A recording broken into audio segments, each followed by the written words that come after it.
Hello, all. So, today's topic: how much, how soon, when do you share your past or personal things in your life with someone you're seeing? Now, I know friends that, married 2-3 times, and they kind of omit those facts or very evasive about them. I get it as far as if you're high school sweethearts and you thought, oh wow, get married, and within a year you're like, oh god, this wasn't for me. Or you meet someone you jump into soon when you're young, married, and again, doesn't last but a year. So is it important to say, I know people that has happened. They've gotten married young or quickly young, met someone, this is the love of my life. Either they're going off into the person that they met, going off into the military, or going across country for a job. Not so much now, but back then it was frowned upon to go and cross country and live with someone. So you'd get married. So would you, if you did that and then divorced and go on and then meet your spouse and get married, have kids, married for like 15, 20 years, and then get divorced, is it important to share your first marriage? I'm not saying, like, if someone says, oh, how long you've been divorced, how long were you married, they're not actually asking how many times you were married. So, do you feel the need to share that? I wouldn't, me personally, that I haven't done that, and I was only married once.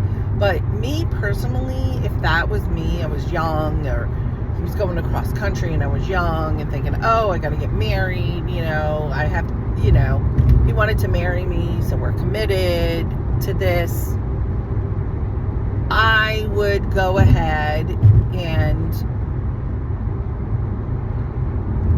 I don't think I'd share that. Eventually, maybe. But once I saw it getting serious, whatever, and say, listen, I just have to let you know.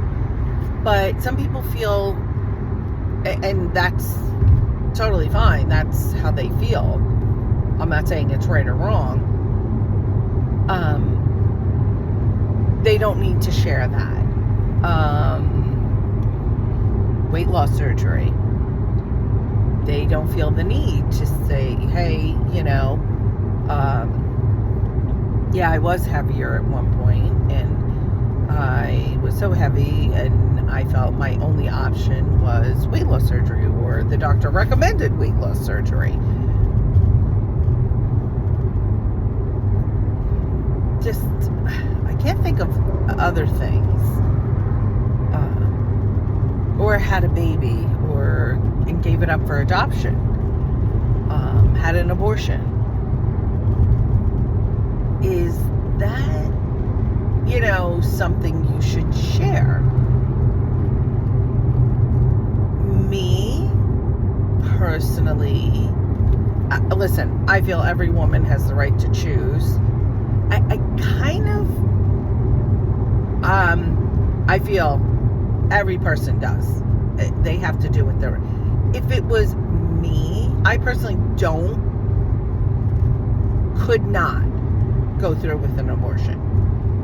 I think it was just my upbringing, the way I was brought up and raised Catholic and everything. But if I was in that situation and I felt like I wanted to get an abortion, I think I would have to consult, just me, and your body, your choice. I personally would feel like I would have to consult the father and say, this is what I'd like to do. I'd like to get an abortion. If he was like, no, that's my child too, I believe, it's mine. I personally, then I would rethink it. I know some friends women friends that did not raise their children. They had a child, either married or not married, and then gave that child over to the father. And listen, if you feel, what are you doing? This guy in front of me is driving me insane here. Oh my God, Tesla. I'm getting over. Because there's no one in front of him, and I don't know what the hell he's doing. What are you doing? He's on his phone. Shocker. Car drives for itself, dude, supposedly, for all that money. But I feel some people, like, I have judged in the past, but as I get older, my opinions changed on some things. I feel if that person felt they didn't want to be a mom, only wanted to see their children when they wanted to, personally, I could never do that, and I think it's crappy, but I feel it's the best thing for the kid. If that mom does not want to be a mom, does not want to be involved with their child, they can't deal with it on a day in, day out basis, then you shouldn't have custody of your child, and doing the best thing possible by giving to the father. I know some that grandparents raised a child because they were young and they felt they couldn't do it.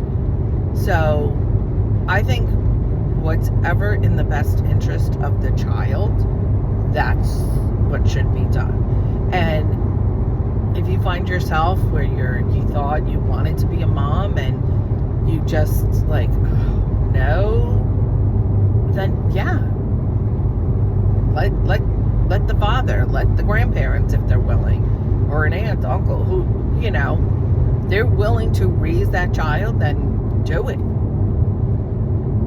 I've said this in the past.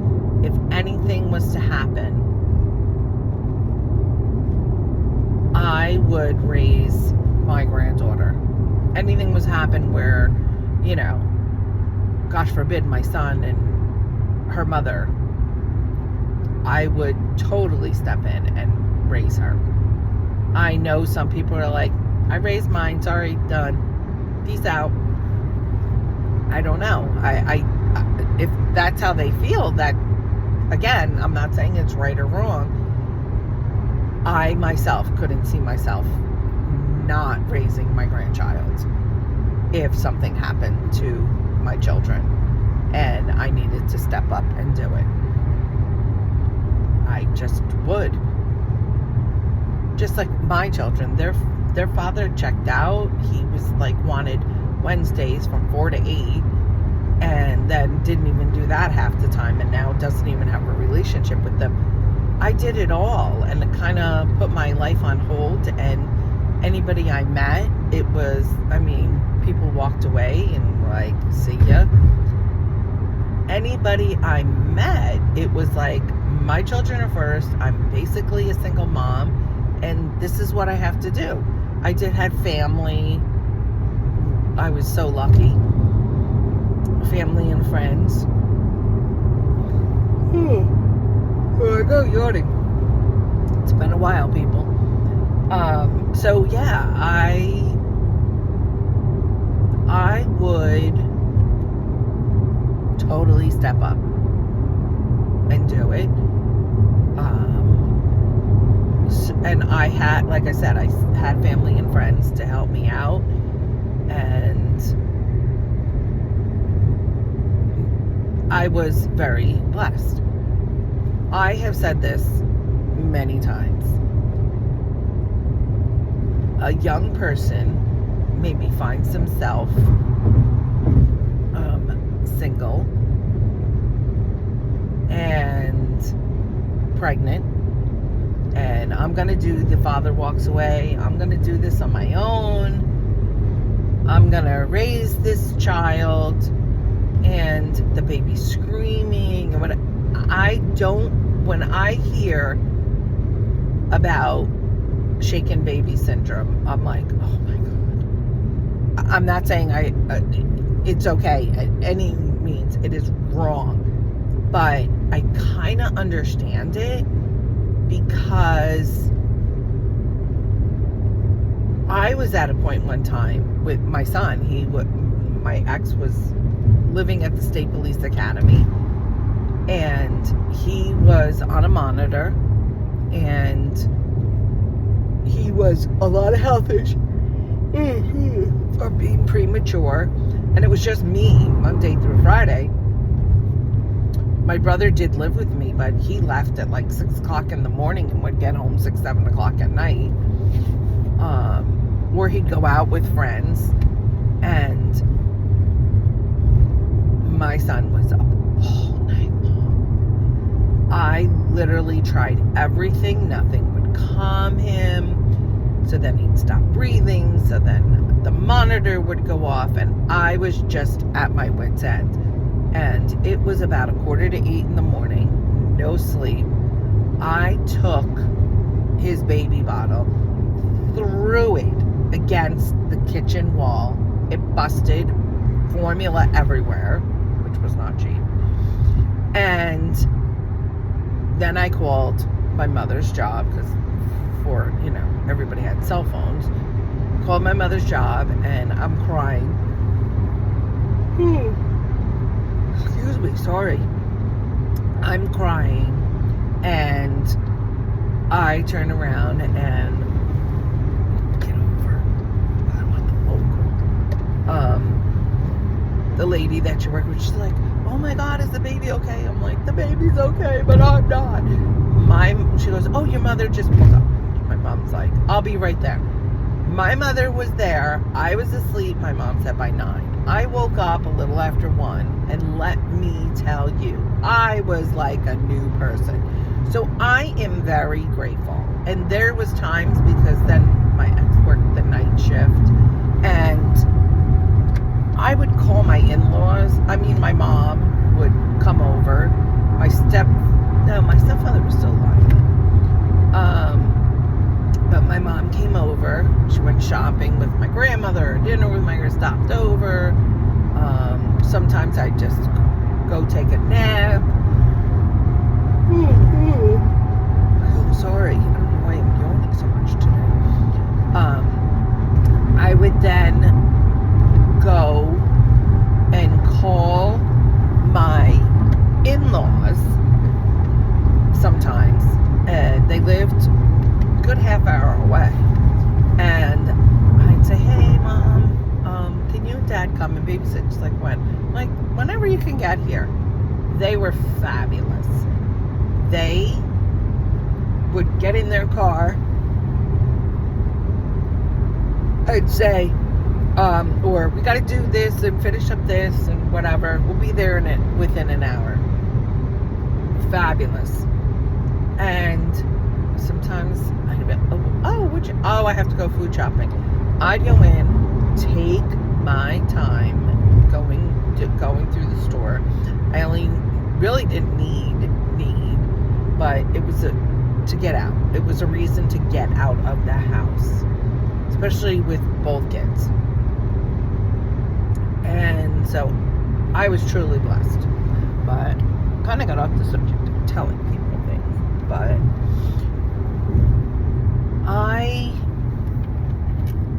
my son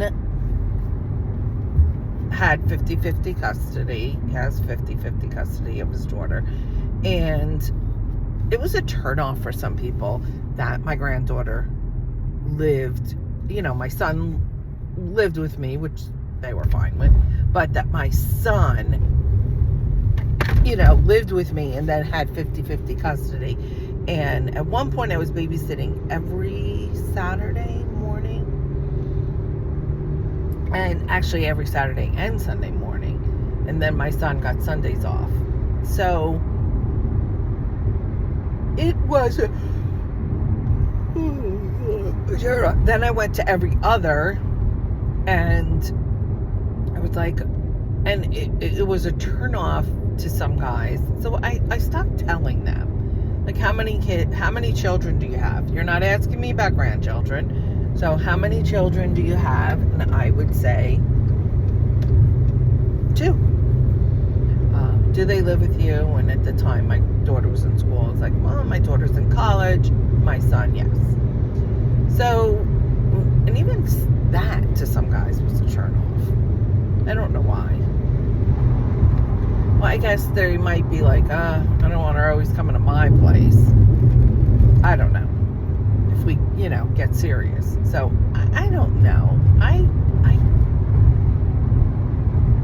don't know. So, I withheld that. I did withhold about my ex not being involved. Oh, excuse me. Certain things I did, my friends say I give too much information, and I don't feel I do. But I did start to hold some things back until it got to a point, or maybe never, because it didn't get to that point. But I'd like to know people's opinions on what they think is a major thing. Like, something major. Like I said, divorced 2-3 times, weight loss surgery, had a child, gave it up for adoption, had an abortion, maybe some freaky, maybe you were a swinger, not anymore because your ex wanted that. Maybe you were into orgies, group sex, not anymore. You got it out of your system. Just certain that maybe one time, you were in a relationship with someone of the same sex. But it was just a weird time in your life, and found comfort in a friend, and maybe it wasn't a full-blown romantic relationship, but it was, would you share those things? And some people, and I don't know why it is a big deal, because to me it's not a big deal. Someone in a relationship, someone with in another race. Some guys ask that, and it's like, why is that important? Like, right away, see ya. Like, I don't feel that is important. Like, I really don't. I don't feel like that is something that you should ask. I mean, to me, other races are Chinese, Japanese, Vietnamese, Spanish, Colombian, African American, like all that. Why would you ask that question? So that's what I'd like to hear too. Like, have you been asked that? Are you comfortable answering it? And how do you feel about someone that asks you that? And I've had guys say, listen, no way, I saw he had biracial children. Done. Why? Or, some men. If a woman has been with a guy, of a different race. Nope, sorry. Not for me. Why? Why is that important? I don't understand that question. I really don't. I mean, to each his own. If that's how you feel, that's how you feel. But why? Haven't we evolved enough that... And there's some things that my kids drive me crazy on. Like, this is one. I have never given nicknames to my kids' personal private parts. But I would say pee-pee. My son had a pee-pee. My daughter had a pee-pee. There's something that was going around Facebook. How a vagina should be, kids should be told that's your vagina. Boys should be told that's your penis. I don't think you should have to force that on someone if they're not comfortable with that. And I said to my son, and it was, they called it a cookie. First of all, never would call it a cookie. I don't believe in those kind of nicknames. It is like your pee-pee, like, I guess technically. I mean, some might disagree with me. That's fine. But the little girl said to the teacher, my uncle licked my cookie. And teacher said, okay. And then there was a parent conference and something, and the parent said something about her cookie, and the teacher realized the cookie is her private part. So, but see, if my kids went to school and told their teacher, my uncle licked my pee-pee, that would raise a red flag. So to me, I didn't feel like I was giving it a name that would be masked, that people wouldn't understand if one of my children said, my uncle licked my pee-pee. That would be if anybody said to me. But it drives me crazy, but my son, but I do believe that my kids' generation is, I'm not saying all, but they don't see color, they don't see race, they see people. And I was raised that way at a time when some friends, parents, even some friends, were,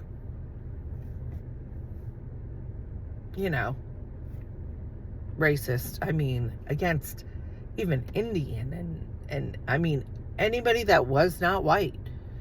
I was uncomfortable around them because, like I said, I wasn't raised that way. And later on in life, a friend of my grandmother's, I went to school with her daughter, and she married, I guess to be politically correct, African-American man. And her family was like, nope, didn't want to bother with, her daughter was not invited to anything, and wrong. But my grandmother, who was born in, let's see, 1910? No, am I right? My mother was 46.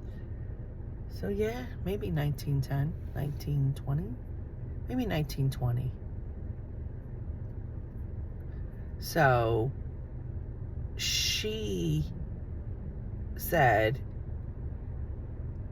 I don't think there's anything wrong with it, but I don't think she should have children.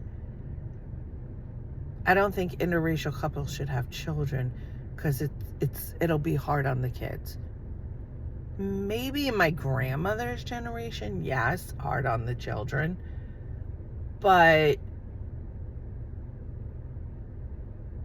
and maybe my generation even, not as hard, but hard.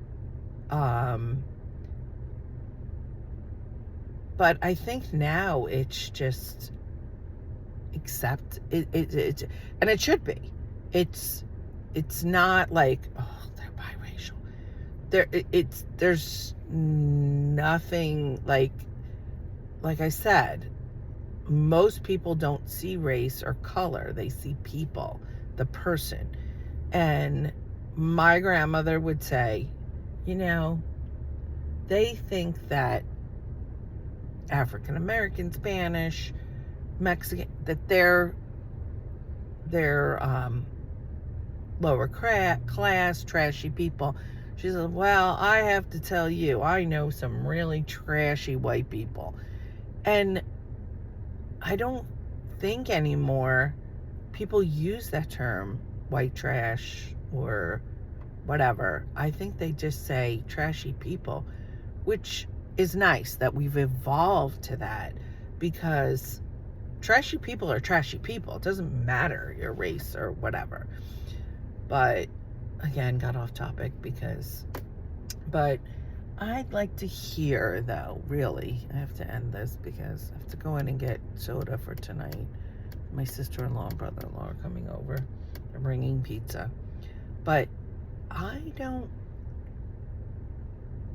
like, what major things would you keep that you feel you would never share or not share in the beginning? Or, I mean, I've had guys, listen, I'm married 3 times. First time, my high school sweetheart, no kids. Second time, kind of a rebound thing, and again, no kids. And then third time was like 15 years, and that's when I had my children. So I'm not looking to get married again, so that didn't bother me. Some people too, like I said, I met that one guy, he was Jewish, and no, you'll never meet my family or friends. But no, haven't we evolved enough that we're not having kids? So there's not the issue of what will we raise our children. So why is that an issue? So I guess there's 2 things I'm asking. Like, how would you feel about someone that asked you if you were with someone of another race? How would you feel someone of another religion that liked you, but you would be their dirty little secret, basically, because their family wouldn't accept you and they're not willing to give up their family. So you'll never be involved in their lives as far as family and friends. And what are things that you would feel you should share, and things you would maybe share over time, and things that you may never share with someone? And I think it's different for 20-somethings than us older folks dating. So love to hear some feedback on that. So I have to go in now and get some soda and then get back to work. Wee-hee! All right, talk to you later. Bye.